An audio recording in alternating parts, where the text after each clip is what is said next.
उसके बाद आप आ जाइए, जो आज गायों का इस्तेमाल हो रहा है वो व्यवसाय के आधार पर हो रहा है, जबकि हिंदू धर्म में ऐसा माँ का दर्जा दिया गया है। मेरा मानना ये है कि अगर हर हिंदू हर गाय की नैतिक जिम्मेदारी ले लेना तो ये रोडों पे कचरा खाते नहीं होंगे, क्योंकि हिंदू ही उन लोगों के घर से दूध लेने जा रहा है जो लोग इन्हें कचरा खाने के लिए रोडों पे छोड़ रहे हैं। अगर हिंदू खुल के विरोध कर दे, कह दे भाई हम आपसे दूध जब तक नहीं लेंगे जब तक आप अपनी गाय को सड़क पर छोड़ना बंद नहीं करोगे, तो कहीं ना कहीं नैतिक जिम्मेदारी लेनी पड़ेगी। मैं हूँ, मैंने अपने खुद 4 गाय बांध रखी। मैं 13 साल की उम्र से दिल्ली के अंदर गौ सेवा कर रहा हूँ। लगभग 3000 से ज़्यादा गौ माताओं का अंतिम संस्कार और 1500 से ज़्यादा गायों को मैं अभी तक एक्सीडेंटल में पहुँचा चुका हूँ। बहुत बढ़िया भैया, लेकिन दिल्ली के अंदर जो समस्याएं आती हैं वो क्या है, दिल्ली की सरकार बहुत बड़ी बड़ी बातें करती है, और उनका एक एमएलए था, उन्होंने गौ माता के लिए आवाज़ उठाई भी।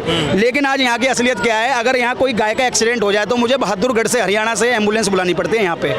तो सोच के देखो कि कितनी अजीब विडंबना है यहाँ पे। ना तो गाय के नाम पे कोई किसी प्रकार का कोई फंड यहाँ पे रिलीज होता है दिल्ली के अंदर, ना गाय के नाम पे दिल्ली विधानसभा में किसी प्रकार की चर्चाएं होती हैं। अगर बात की जाए एमसीडी में एनिमल के लिए एक एम्बुलेंस चलाई जाती है। अगर आप उस पर कॉल करोगे तो वो कहेंगे भैया 3 दिन बाद उठाने आएंगे। अब मुझे सिर्फ इतना बता दीजिए कि एक गाय का एक्सीडेंट हो रखा है और कोई इमरजेंसी कॉल है तो वो दम तोड़ देगी, इसका मतलब एमसीडी की एम्बुलेंस वो यहाँ पे आएगी नहीं। और उसके अलावा दिल्ली में 9 साल से अरविंद केजरीवाल की सरकार है। अगर आस्था विषय की बात की जाए, गाय के नाम पे कुछ नहीं हुआ दिल्ली के अंदर।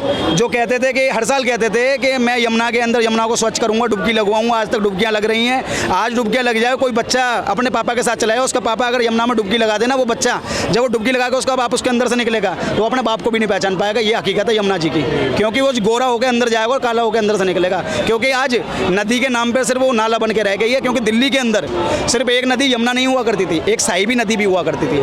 आज उस साहिबी नदी को हम नजफगढ़ ड्रेन के नाम से जानते हैं भाई साहब। ये हकीकत दिल्ली की। आपने गौ माता के लिए बहुत अच्छी चीज की, हम अप्रिशिएट करते हैं, लेकिन ऐसा क्यों है? गौ माता को हर कोई चाहता है जो उनके बैल है। आपने देखा होगा मदर डेयरीज कंपनी है या कोई भी आता है, वो गाय का दूध निकालता है, गाय को बेचता है, लेकिन जब वो गाय बूढ़ी होती है या बछड़े पैदा होते हैं तो बछड़ों के साथ किया जाता है। आप बताएंगे क्या किया जाता है? भाई बछड़ों के साथ क्या करा जाता है, 2.5 महीने से 3 महीने उन्हें पाला जाता है। जब देख लिया जाता है कि उसकी माँ दूध देने में असमर्थ हो गई है तो उन्हें रोडों पे छोड़ दिया जाता है। तो उसके लिए गौ सेवक क्या करते हैं भैया? उनके लिए भाई देखो, गौ सेवकों ने जो अपने स्तर पे जितनी गौशालाएं बना रखी हैं, आप जाओ कभी, श्री कृष्ण गौशाला है भवाना में, वो गौशाला इतनी बड़ी है कि अगर उसकी आप परिक्रमा लगाओ तो एक गोवर्धन मर की पूरी परिक्रमा आपने लगा ली और लोग वहाँ सुबह परिक्रमा लगाने आते हैं। तो कहीं ना कहीं ये सरकारों का अभाव है, जो सिर्फ गाय के नाम पे वोट तो मांगना चाहते हैं मगर गाय के लिए कोई ठोस कानून लेके नहीं आते। कहीं ना कहीं आप एग्री करते हैं ना, चाहे अभी की जो सरकार हो गई या केंद्र सरकार हो गई, कुछ भी हो गई, वो वोट बैंक के लिए काफ़ी चीज़ें करती हैं। देखो मैं तो 4 पंक्तियों में इस बात को कहना चाहूँगा, जो गाय है, गाय का खुद का दुख है कि मैं भी एक दुखियारी हूँ, कोई मेरा दुख ना जाने। और कभी तो कृष्ण कन्हैया मुझ पर प्यार लुटाते थे।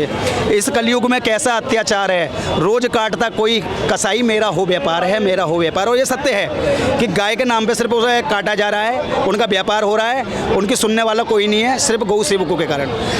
गौ सेवक कई तरीके के हो गए हैं। एक गौ सेवक ऐसा मिलेगा जो दिन रात मेहनत कर रहा है उन्हें बचाने के लिए, और एक गौ सेवक ऐसा मिलेगा भाई 15,000 मेरे अकाउंट में डाल देना, काटने के लिए ले आना, मैं रात को नहीं आऊँगा।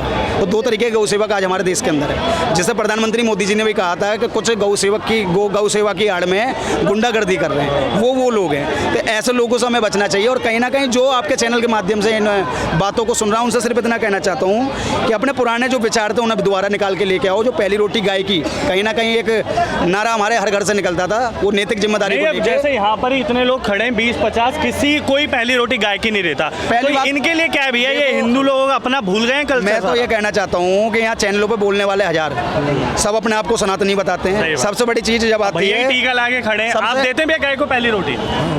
भैया देते हैं। तो भैया आपको क्या लगता है, दिल्ली में जैसे गौ रक्षा के नाम पे गौ पिन्नियां खा रही